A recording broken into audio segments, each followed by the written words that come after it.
north of the border. And joining me now, Pugh, Executive Vice President of the Owner-Operated Independent Drivers Association. Louis, you're not on the ground with those drivers, but what are you hearing from them? Hey, thanks for having me. It's my pleasure to be on your show. And yeah, I've been talking to some folks up there.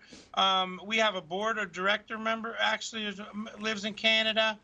What we're hearing is, you know, the Canadian people and the Canadian government, they're not, the truckers really aren't the problem as much as there's so much other stuff and fringe groups that's buying into this that are causing problems. And unfortunately with that, what we're seeing is the message of the truckers are kind of getting lost in all this other chaos and noise.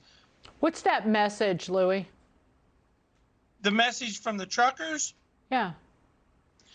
The truckers just want to be heard. I mean, I think, you know, what this all started, this mandate with the government, and it's because truckers have been going back and forth across that border ever since COVID started, bringing supplies, bringing the vaccine, right, bringing the toilet paper that was shortage, all these things. And then all of a sudden on January 15th, no more can a trucker cross the Canadian border from Canada because of this mandate that they put on. Then our government did the same thing on January 22nd. We as an association are not anti-vaccine.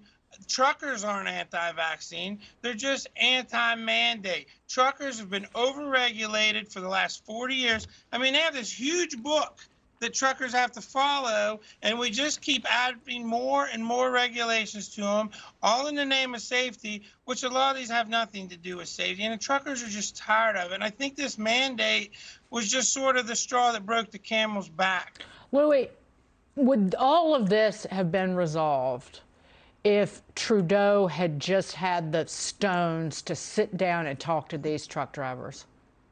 Well, I can't speak for other people, of course, but I think it would have went a long way. We saw the same sort of thing a couple years ago in Washington, D.C.